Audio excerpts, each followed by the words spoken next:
Nah, ada yang menyarankan jika kita memang tidak bisa lagi membayarkan pinjol untuk lapor ke OJK terdekat, buat laporan dan bilang Anda pilot. Assalamualaikum warahmatullahi wabarakatuh. Apa kabar teman-teman semuanya? Semoga semua dalam keadaan sehat walafiat ya.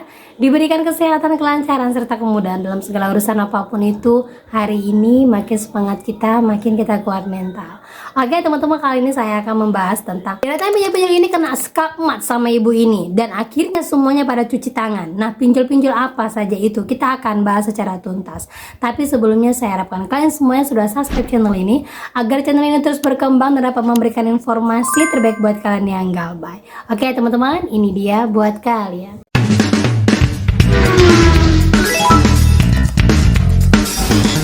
Oke teman-teman, kali ini saya bahas dulu ya pertanyaan dari seorang teman saya yang ada di vlog YouTube, menanyakan, Mbak tolong dong update untuk DC-DC yang ada di Bandung, Subang, dan Pantura. Nah, untuk yang saat ini paling banyak kakak ya, yaitu yang pertama itu ada Kredivo, udah pasti ya. Kemudian Tunaiku sampai ke Bandung. Lanjut lagi Paylater. Paylater ini dari segala paylater dia ada ya, karena dia produk perbankan, cuman datangnya dia itu masih jauh. Kemudian itu bank digital, salah satunya itu adalah Alobank, terus Neobank, dan itu pun datangnya random ya, nggak semua didatangin tapi ada.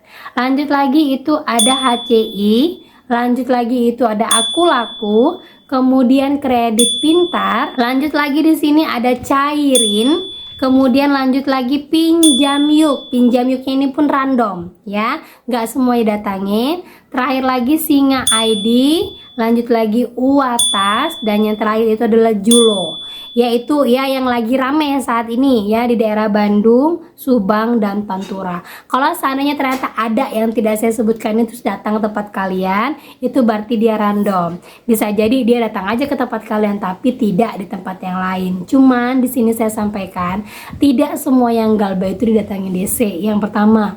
Terus lagi yang kedua, setiap orang yang galbay itu belum tentu jadi patokan DC untuk datangin, alias masih random juga ya. Terus lagi untuk yang datangin DC pun itu dia hanya wilayah-wilayah tertentu, misalnya kayak di perkotaan. Kalau di perdesaan pun tergantung desanya bisa didatangin mereka atau tidak. Kemudian lagi kalau DC datang itu dia berbeda, hampir berbeda 100% dari DC-DC yang lagi kalian lewat HP. Salah satu contoh, teman saya ada galbay Dana Rupiah daerah Jakarta. Dia informasi ya, Dana Rupiah ini udah datang 3 kali ke rumahnya, dan dia sampaikan bahwa DC-nya yang datang ini baik. Nah, seperti informasi kakaknya, Dana Rupiah langganan ini datang per 3 bulan, baru mulai apel di tahun kedua akhir dan rutin 3 bulan sekali datang. Kemarin biasanya awal-awal sok galak, terus aku bicaranya melas-melas dikit dan pasar, lama-lama mereka lembut dan biasa aja. Tapi hari ini mereka baik dan sopan, yang lain juga sopan-sopan kok, cuman awal-awal aja yang kencang.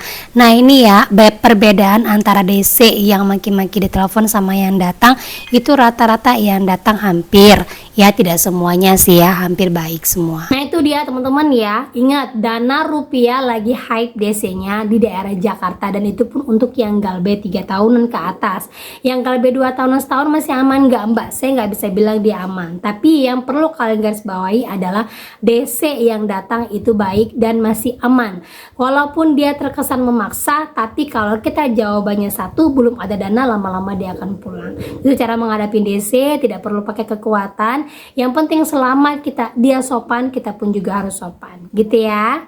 Dan lanjut lagi teman-teman, ada modus terbaru saat ini ya. Ada seorang teman yang galbay, tiba-tiba rumahnya didatangin oleh seseorang yang pura-pura memberi barang. Nah seperti ini informasinya, teman-teman be aware ya, modus baru. Minggu-minggu ada yang datang ke rumah ibu-ibu gitu, pura-pura mau beli barang. Habis ditanya, dia suruhan dari orang yang gak dikenal untuk beli. Habis itu orang rumah ngasih kontak ke penjual, dan sampai sekarang tidak konfirmasi apapun. Intinya ibu itu suruhan orang yang gak dikenal, tahu-taunya ibu tuh disuruh pura-pura belanja. Yang punya toko di rumah, punya lapak, jualan ready atau PO, modus baru ya. Kenapa modelnya nyuruh orang lain? Karena minggu DC nggak bisa nagih ke tempat, jadi alibinya pakai orang lain untuk meneruskan mulut mereka. Itu informasi teman-teman ya. Nah itu dia teman-teman ya, jadi kita bukan mau bernegatif thinking siapapun yang datang ke tempat kita, tapi ada baiknya kita wajib untuk melihat siapa yang datang ke tempat kita. Kalau kita lagi galbay, kalau kita nggak kenal mau apa datang ke rumah kita, kalau seandainya seandainya ini modus, jangan sampai modus ini berkembang dan jangan sampai dibuat aman. Intinya ya, sudah sering terjadi itu kepada Bapak ojol. Jadi jangan asal memberikan data, dan modus setiap tahun pasti akan terus berkembang, dan apapun itu modusnya akan saya informasikan kepada kalian. Dan saya yakin modus seperti ini tidak akan pernah berhenti kecuali kita sendiri yang memberhentikannya, alias jangan pernah terima segala sesuatu yang tidak kita kenalin gitu ya. Dan lanjut lagi teman-teman, jadi ini ada seorang ibu yang mana dia tidak pernah punya pinjol di aplikasi manapun, tapi datanya itu dipakai dan dia ditagih secara jor-joran bahkan ke seluruh nomor kontak HP-nya, dan sekarang dia menuntut pinjolnya dan provider. Bagaimana jamin atas data-data yang sudah diberikan kepada provider sehingga bisa bocor dan akhirnya sekarang dia jadi korban. Nah, seperti ini yang lagi rame, di mana akun atas nama Petsy Cakep Pixie yang mana dia menantang semua pinjol-pinjol ilegal. Halo Aldana, sini perang sama saya, wahai penagih pinjol ilegal Aldana yang mirip orang sakit jiwa. Kalian teror dengan sebar pribadi, saya tidak takut, saya tuntut kalian balik. Bukan hanya di Aldana, dia juga menyuarakan untuk penipu seperti Multicash, Rupiah Mudah, Pinjam Kredit, Aman Pinjam yang bilang saya ada pinjaman sama perusahaan haram kalian.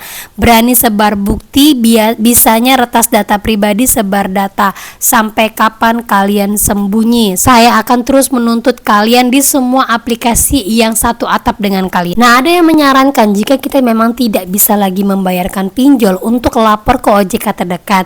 Buat laporan dan bilang Anda pilot, sebutkan nama yang meneror, terus difotokopi, selesai. Saya yang jawab, oh bisa ya, kalau kita sedang pilot dan belum bisa bayar tagihan sementara, bisa lapor ke OJK. Terus next stepnya apa kak? Sangat bisa, dan copy semua tagihan Anda biar OJK yang menyampaikan ke pihak leasing ataupun pinjolnya. Terus dijawab, untuk yang ilegal OJK bilang bukan wewenang mereka. Artinya semua tagihan pinjol ilegal sangat sah untuk tidak dibayarkan. Sementara kalau yang legal, kalian bisa lakukan seperti ini, buat laporan bahwa kalian sedang mengalami kesusahan dan tunjukkan semua pinjol-pinjol yang sedang kalian gunakan. Kemudian ada yang ngomong, aku korban ada dana, tiba-tiba ada transfer yang masuk, aku lapor OJK dan polisi. Ketika ada teror, uangnya tidak aku kembalikan, saya pakai traktirin teman-teman polisiku. Terus dijawab, bersyukur uangnya masuk bisa dipakai. Kalau nggak ada uangnya masuk terus diteror, biadab tanpa henti dengan ancaman minta bayar tagihan tuyul. Ya semoga cepat terciduk. Terima kasih ya kak sudah komen. Nah, terus ada yang bilang semua aplikasi pinjol ilegal yang menurut mereka dilaporin ke OJK dan suruh lapor ke Cyber Polri. Setelah itu lapor ke IASC. Semangat ya, biar nanti dilacak nomornya kemudian langsung diblokir.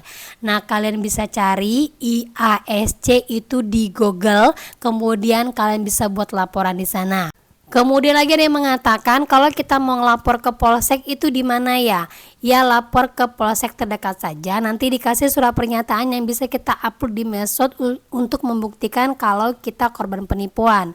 Terus ada yang bilang polsek nggak mau kasih kak, aku kemana sudah kesana, bisanya di Polres. Terus dia bilang ke Polres aja, ke bagian SPKT. Nah ini bisa kalian lakukan teman-teman ya. Untuk yang ditagih sama pinjol ilegal, baik itu yang sedang kalian galbaikan ataupun yang tiba-tiba meneror kalian dan meminta untuk membayar. Ini bisa kalian lakukan, langsung datang ke Polres terdekat, tunjukkan semua bukti-buktinya. Terus lagi dikatakan sama kakaknya, dia coba untuk komunikasi dengan provider dari kartu HP-nya dan jawabannya adalah pihak provider menyatakan tidak ada keterkaitan dengan pihak pinjol, apalagi ini ilegal yang kirim ancaman. Jadi pihak provider juga alias tidak mau bertanggung jawab karena dia merasa mereka tidak punya kerjasama dengan si pinjol-pinjol dan mereka tidak tahu mengapa pinjol bisa memiliki begitu banyak nomor. Dan lagi dia katakan bahwa kalau kalian mau galbay saja 100%, tidak usah kalian bayarkan apalagi ilegal. Karena ilegal itu hanya penagihan dan ancaman saja, tidak akan ada DC yang datang ke rumah. Nah itu dari segala pantauan yang dia jalankan selama ini, dan itu terjadi di ilegal. Dan bagi kalian yang legal, bisa kalian lakukan saran-saran yang sudah pernah dijalankan oleh teman-teman kita, yaitu melapor kepada Polres, kemudian juga bisa lapor kepada OJK dengan menunjukkan semua bukti bahwa saat ini kita sedang pilot dan ada beberapa pinjol yang sedang kita galbaikan. Itu bisa kalian lakukan teman-teman teman-teman ya. Perlu kalian perhatikan, saat ini yang paling gencar menagih belum tentu dia akan menurunkan DC lapangan. Paling yang menurunkan DC lapangan hanya pinjol-pinjol besar saja yang sering sekali saya sebutkan. Salah satunya adalah Kredivo, itu pasti. Kalau ada yang galbay di Kredivo, tetap harus kuat mental, hati-hati. Kalau emang bisa kalian dahulukan. Kemudian Kredit Pintar. Ada seorang teman yang langsung dipanggil sama HRD-nya dan HRD-nya minta menyelesaikan. Saran dari saya, kalau memang pekerjaan itu satu-satunya mata pencarian kalian, selesaikan. Ya, pinjol-pinjol besar seperti ini memang tidak bisa dinegosiasi. Lanjut lagi, itu adalah Shopee. Sekalipun DC lapangannya hanya sedikit, tapi terorannya mati-matian mereka buat. Dan semua kontak yang pernah kalian hubungin, baik alamat ataupun juga nomor-nomor yang ada di Shopee kalian, itu pasti akan jadi sasaran mereka. Lanjut lagi, Tunaiku, ini memang selalu menagih. Ya, tidak berhenti-berhenti sekalipun kalian galbay sudah di atas 3 tahunan. Bahkan DC-nya meminta kita untuk datang ke kantornya, ke kantor pihak ketiga untuk menyelesaikan hutang kita. Saran dari saya, kita tidak ada hubungannya dengan DC. Kita adalah hubungannya dengan pinjol. Jadi pun kalau kalian memang berniat untuk membayarkannya, datanglah langsung ke kantor pinjolnya, bukan ke DC-nya. Karena apa? Bisa jadi nanti kalian diintimidasi.